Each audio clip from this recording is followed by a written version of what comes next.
In the immortal words of one Skip Bayless, I would rather watch Caitlin Clark play basketball than any woman ever.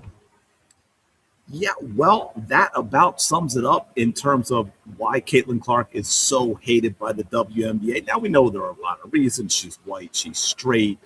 As Sydney Colson went on a rant, it's a black lesbian league, all these other things. But it ultimately, I think, all of that is part of this.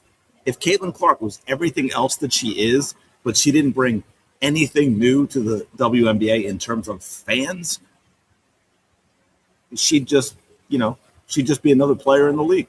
We wouldn't have all of this drama that we have regarding Caitlin Clark. Simply would not have it. And man, it just it just got a whole lot worse. I was actually reading an article before I got the latest news. It says Caitlin Clark sets WNBA viewership record on Prime on par with NBA average. Caitlin Clark has also set viewership records this season for CBS, NBC, ESPN, ION, and USA Network. Now, you may have noticed, it says, if I may indulge me in reading that again, Caitlin Clark has also set viewership records this season for CBS, NBC, ESPN, ION, and USA Network, to go with Caitlin Clark setting viewership record on Prime. Did you notice those are not WNBA viewership records? They are Caitlin Clark viewership records. There is a difference. On Prime, real quick, before we get to the really big news, the Fever Dallas Wings game, which was last Thursday, 1.07 million viewers, according to Sports Media Watch, the most watched that WNBA ever measured on Prime Video. Now, to be fair, it's the first year that Nielsen ratings have been used, this and that. But again, over a million on Prime is a big deal when you look at the fact that the NBA on Prime Video average, right? There's a huge gap. Averaged 1.07 million viewers across last season. But again, that gets to the point that how big Caitlin Clark really is, where she can match that NBA average, but nobody else is doing this. Absolutely insane. Let me just check out some of this. Yeah, Fever Aces on NBC and Peacock lead the way in terms of records. We'll get to that in a second because we're changing it. With 2.64 million viewers on ESPN in August, the Fever Atlanta Dream averaged 2.58 million viewers. In July, Fever Liberty on CBS averaged 2.58 million viewers. Fever Wings averaged 1.62 million viewers on ION. On USA, Fever Golden State, 1.14 million viewers, the most watched WNBA game on that network. The only network not to set a record this year was ABC. Fever Sky in August pulled in 2.6 million viewers, slightly behind last year's Sky Fever, 2.7 million, which also was, of course, Caitlin Clark. And now we have this, as you can see, if I may move that down now just a little bit for you. As you can see, Saturday's Fever Sky matchup was the most watched regular season game since WNBA opening weekend in 1997, 3.3 million average viewers. Now, as I was, I had the same thought, but Joseph has it here, so I want to shout out Joseph, man.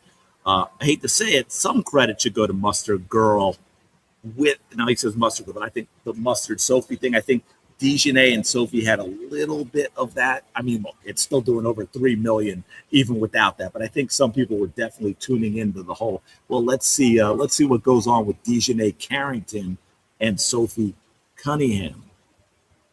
By the way, real quick, if you're enjoying the content, please do me a quick favor, like, comment, subscribe. It is a simple, free way to help the channel out, keep us here, keep us growing. And I truly do appreciate all of you. Shout out to the 19. So there are now, get this is wild. There are now 2 games in WNBA history that have pulled regular season games that have pulled in more viewers than this.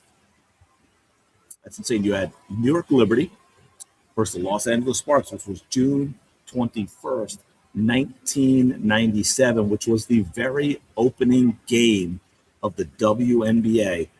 And it pulled in an insane 5.04 million viewers. I'm not sure that is going to get touched anytime soon.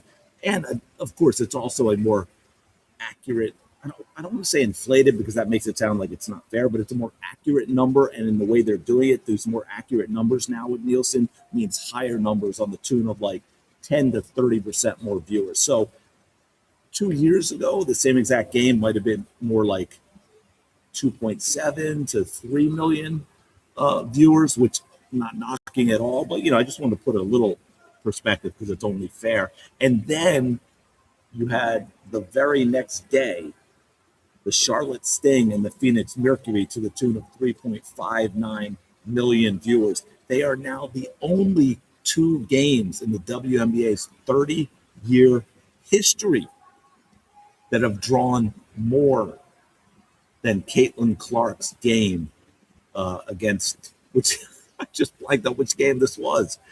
And it was NBC. So like I said, that's a new record for NBC, and it was a Fever Sky matchup. It's kind of wild that it was a Sky game when you think about it, when we, the last 2 years when we had the whole Angel Reese thing, and it was, that manufactured rivalry. And it was still a big deal for Caitlin Clark fans because they just wanted to see Caitlin embarrass Angel Reese because they knew that she was not, is not, will never be anywhere near the level of Caitlin Clark. I mean, if she didn't use her motor to go get rebounds the way she does, and I give her all the credit for doing it. Like, let's be clear, I have never mocked that. Now, I do think she gets a lot of her rebounds because she's a dirty player and commits fouls. But she's got, and I think that's where deep down she realizes that's what's keeping her in the league because she can't do anything else. But now here we go. It is a Sky game that's going down in the history books, but Angel Reese is not there, man. So now if we go back to, this is a thumbnail on a previous video. I haven't done a whole lot of ratings videos. So hopefully y'all are watching this and enjoying it. Try not to bombard you with it every time one comes out. But now we have to put this at number 1, 3.31 million, then 2.64. This is this year. Right? So like that 2.7 million from last year isn't there. But as you can see, they all have one thing in common, and that one thing is Caitlin Clark. Damn, WNBA. I know it's like a broken record for all of us at this point. Please stop the nonsense. Stop the hate. Stop the jealousy. Stop the envy. Stop being unlikable. Get your players media training. It ain't hard. Embrace Caitlin Clark. She is the face of the league. It's not even close. It never will be close. You all can get so much by just letting it be, man. Letting it happen. Stop being petty and jealous. It is a terrible look. It is hurting the league. And we all know who the face is. So why do you continue to fight it? I'm going to leave it there, man. I mean, this is crazy. I think, what was the All-Star game in 2024? Was it 3.44 million, right? We almost hit the All-Star game with this. I mean, this is massive, folks.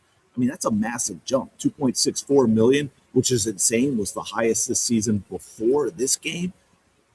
You can see how close the top 4 are, 2.64 million to 2.5 million. Now we jumped to 3.31 million viewers. Y'all think a playoff game will hit 4 million?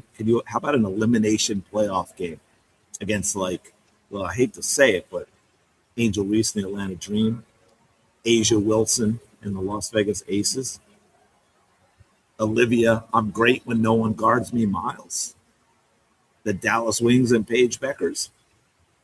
There's something for everyone. Anyway, let me know your thoughts in the comments below. Like, comment, subscribe. You all know the drill, man. Go have a fantastic day. I will talk to you later.